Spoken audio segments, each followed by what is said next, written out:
Ohayo gozaimasu guys. Ito yung third match ko na halos aatakihin ako sa puso. Dahil dito ay tambak na ako. 4-1 ang naging score namin dito guys. Halos wala na akong pag-asa. Kita nyo, kalog pa. Milagro na lang talaga kapag nanalo ka pa dyan.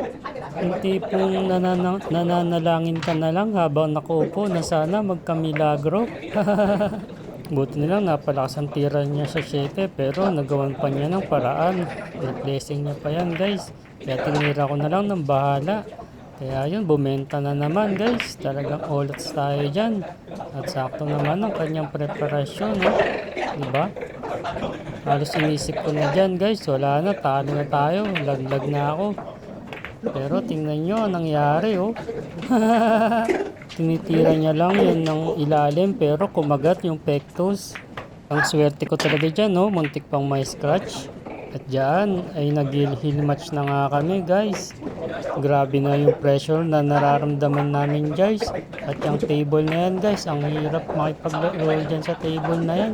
Di mo alam kung malakas or mahina yung banda dyan. Basta ang bigat ng table na yan guys.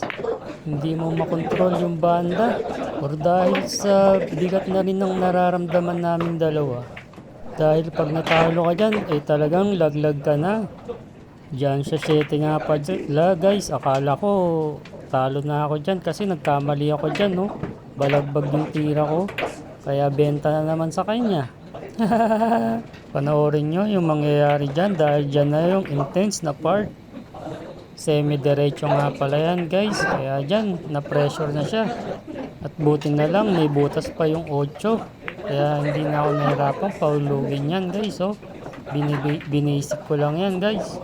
Tirang bahala na rin ako dyan. Basta bumalik lang yung pato. At nangyari naman yung inaasahan ko. Pero yan na yung pinaka-exciting na parts guys. Yung last ball. Yan kasi yung binabayaran dyan. Aray ko! Grabe guys, pang may scratch Yeah, mata ni Mite Kurite, domo arigatou gozaimasu.